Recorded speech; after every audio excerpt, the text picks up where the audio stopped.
அறுவை அறிவியல் பயோக்கு மருத்துவ நிபுணர் பரசு பேசுகிறேன். நிறைய நோய்கள், நோயாளிகள் என்ன காரணம் தெரியாம அவஸ்தைக்குள்ளாக இருக்காங்க. வலியோடும் பிரச்சனையோடும் வாழ்க்கையை ஓட்டிக்கிட்டு இருக்காங்க. அதுல குறிப்பா ஒருவருடைய ட்ரீட்மெண்ட் கொடுத்துருக்கோம். ஒரு 7-8 வருஷங்களுக்கு மேல அந்த அவஸ்தைப்பட்டு நிறைய பொருள் செலவு, மன உளைச்சல் இப்படியெல்லாம் ஆளாகி எல்லா இடங்கள்லயும் ட்ரீட்மெண்ட் பண்ண பிறகு அதுக்கப்புறம் கடைசி நம்ம கிளினிக் வந்தாங்க. அவருக்கு வந்து நம்ம ட்ரீட்மெண்ட் கொடுத்து அதை பூரணமா சரி பண்ணியிருக்கோம். அவருடைய ஃபீட்பேக்கை பாருங்க.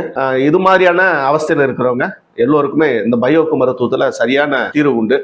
நீங்க 2021 இங்க ட்ரீட்மெண்ட்டுக்கு வந்தீங்க இல்லையா? ஆமாங்க சார். ட்ரீட்மெண்ட் வந்தீங்க. எதுக்காக வந்தீங்க? என்ன உங்களுக்கு பிரச்சனைன்றதை உங்களுக்கு ஆரம்பத்துல சொல்லுங்க. ஆரம்பத்தில் 20 வயசுக்கு மேலே பல்லு வலி ஆரம்பிச்சு சார். 20 வயசுல பல் வலி ஆரம்பிச்சு. பல்லு வலி ஆரம்பிச்சு. அது அப்படியே கண்டினியூ ஆகி கொஞ்சமாக ஒரு 3 மாதம் வலிக்கும். அந்த மாத்திரை சாப்பிட்டா ஒரு 3 மாதம் கழிச்சு வலி மறுபடியும் வரும். மறுபடியும் நம்ம பல்லு வலி டேப்லெட் வாங்கி போடுவோம். திருப்பி ஒரு 3 மாதம் 4 மாதம் அப்படியே பிரச்சனை இல்லாமல் போடும். திருப்பி அது வலிக்கும். சரி. இப்படிமா இருந்தது. 25 வயசுக்கு மேலே 25 வயசுக்கு மேலே பார்த்தேன் இந்த மாதிரி அதிகமாக வலி இருக்குன்னு. அவங்க பார்த்துட்டு பல்லுல பிரச்சனை இருக்கு அப்படின்ட்டு ஈரை கிளீன் பண்ணி சரி ஈர சம்பந்தமா சர்ஜரி பண்ணாங்க. அது மறுபடியும் வலி குறையல, திருப்பி வலிச்சது. திருப்பி ஸ்கேன் பண்ணி பார்த்துட்டு சைனஸ் கம்ப்ளைண்ட்டு சொல்லி அதுக்கு ட்ரீட்மெண்ட் கொடுத்தாங்க. அதுக்கப்புறம் 26 வயசுல ஒரு சர்ஜரி ஒன்று பண்ணாங்க.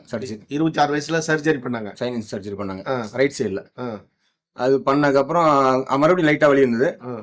மறுபடியும் வலிக்கு சாப்பிட்டோன்னா அடுத்து மறுபடியும் டென்டல்லே மறுபடியும் பார்த்து அவங்க அந்த பல் ஹாஸ்பிட்டலே ஈறு வழியாக பல்லுக்கு மேலே ஒரு சர்ஜரி மாதிரி பண்ணாங்க. அதுக்கப்புறம் கியூர் ஆயிடுச்சு. அது வலி பிரச்சனை இல்லை. 26 வயசுல ஓரளவுக்கு வலியே இல்லாமல் இருந்தது. திருப்பி நம்ம ஸ்போர்ட்ஸ் விளையாட்டுல இருக்கும்போது விளையாடும்போது அதுல மறுபடியும் அடிபட்டு அதே இடம் ரைட் சைடு கன்னத்துக்குள்ள மேல அடி கொஞ்சம் அதிகமா பட்டுச்சு. அந்த அடி வந்து மறுபடியும் கண்டினியூ ஆகி வலி தொடர்ந்து வலிச்சுட்டே இருந்துச்சு. மறுபடியும் அங்க நம்ம பாத்திரத்திலே பார்த்தோம்.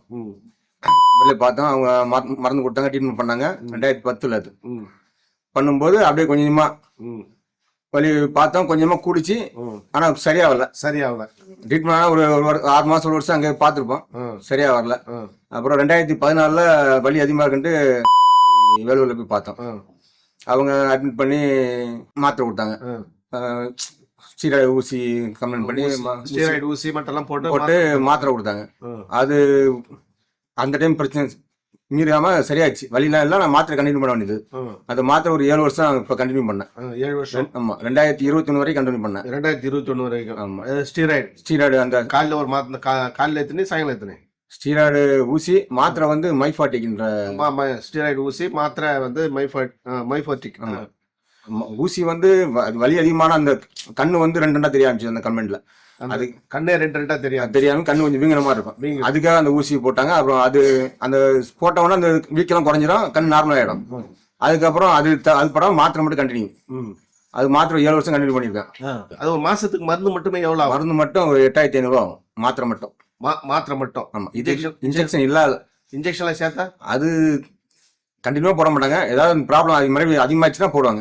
அது போடும்போது அது கிராம் கணக்கு 1 கிராம் 5 கிராம் அப்படி கணக்கு போடுவாங்க. அது போட்டா அதுக்கு மாதிரி தோராயமா ஒரு ஊசிக்கு ஒரு 800 வரும். அது அப்புறம் நீடில் அது குளுக்கோஸ் எல்லாம் சேர்த்து 800 சாதாரண வரும் ஒரு இதுக்கு. மொத்தம் மாசத்துக்கு எவ்வளவு ஆகும்? அது போட்டா ஒரு 10,500 கம்மி இல்லாம வரும். மாசத்துக்கு 10,500. அது வந்து 2 மாசம் கிட்ட கண்டினியூ பண்ண வேண்டியிருக்கும். இல்லைன்னா மாத்திரை மட்டும் 8,500 வரும். நீங்க சம்பாதித்துல 10,000 அதுக்குன்னு மாத்திரைக்கு சம்பாதிக்கிறது கடன் தான் சார். அது சம்பாத்தியம் சொல்ல முடியாது. அது வாழ்வாதாரத்துக்கு நம்ம ஏதாவது செய்யறோம், அது கணக்கு இல்லை. சரி, 7 வருஷம் அது மாதிரி சாப்பிட்டுருக்கேன் சார். சரி, அப்போ இந்த கண்டிஷன்ல தான் இங்கே நம்மளுடைய இன்ஸ்டியூட்டுக்கு வந்தீங்க. ஆமாம் சார். சரி 2021 வந்து 21. சரி, இந்த 2021 ட்ரீட்மெண்ட் பிறகு உங்களுக்கு என்ன எப்படி இருக்கு? இப்போ வந்து எனக்கு வந்து ஒரு 3 மாசத்துலயே நான் அந்த மாத்திரை ஸ்டாப் பண்ணிட்டேன் சார். எல்லா மாத்திரையும் நிப்பாட்டியாச்சு. இன்ஜெக்ஷன் நிப்பாட்டியாச்சு, மாத்திரை நிப்பாட்டியாச்சு. இப்போ நம்ம கிட்ட ஒரு 8 மாசம் கண்டினியூவா சாப்பிட்டுருப்பேன்.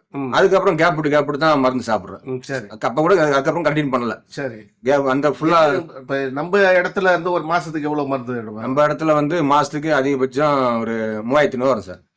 3,500 அதிகபட்சம். 4 வாரம் கண்டினியூ வந்தா ஆரம்பத்துல. இப்போ வந்து மாசத்துக்கு 1,500 சார் வருது. மாசத்துக்கு அதிகமாக வர்றது இல்லை. சரி. நம்ம ஸ்டார்டிங்ல வந்து நம்ம நீடில் மற்ற இந்த இது நம்ம நீ சிட்டிங்லாம் சேர்த்து நம்ம மொத்த ட்ரீட்மெண்ட் செலவே 3500 அதிகபட்சம். அது கம்மியாக இருந்துச்சு, அதுக்கு அதிகபட்சம். இப்போ வந்து 1500 தான். அது சரி ஒன்றும் அதிகமாக கிடையாது சார். சரி, ஓகே. எல்லாம் குறைஞ்சிச்சு. இப்போ டேப்லெட் 30 days மருந்துக்கு வந்து எல்லாத்தையும் நிறுத்தியாச்சு. இப்போ எந்த தொந்தரவும் இல்லையா? இருக்கா ஏதாவது தொந்தரவு ஒன்றும் அதிகமாக இல்லை சார். இல்ல அதிகமா இல்லை, சுத்தமா இல்லையா? இருக்கா? இல்ல சார், அந்த பழைய கம்பெனி இல்ல, உடம்பும் நல்லா தான் இருக்கு. முதல்ல வந்து ரொம்ப சோர்வா இருக்கும், இந்த மாத்திரை சாப்பிடும்போது உடம்பு கொஞ்சம் சோர்வா இருக்கும். இப்ப நம்ம பட்ட நார்மலா வேலை பார்க்கறதுக்கு நல்லா இருக்கு சார். மருந்து மாத்திரைகள் நிறுத்தி எந்த மருந்தும் இல்ல இல்லையா? சரி. ஆக மொத்தம் எத்தனை வருஷம் இந்த தலைவலியில் அவஸ்தைப்பட்டிருக்கீங்க? அது 10 வருஷம் மேல சார்.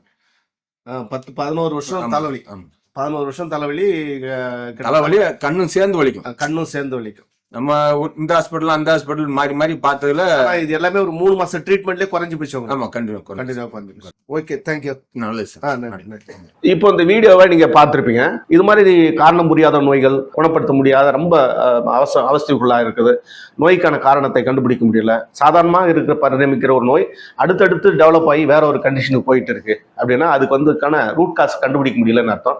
எங்களுடைய பயோக்கு மருத்துவத்தை நாங்கள் நாடி பரிசோதனை மூலமா ஈஸியா அதை நாங்கள் கண்டுபிடிச்சு அதை டயக்னோஸ் பண்ணிடணும். டயக்னோசிஸ் அப்படின்னா நோய் நிர்ணயம், அந்த நோய்க்கான காரணத்தை கண்டறியக்கூடிய யுத்திகள் என்பது எங்களுடைய பயோக்கு மருத்துவத்தில் தெளிவாக இருக்கு.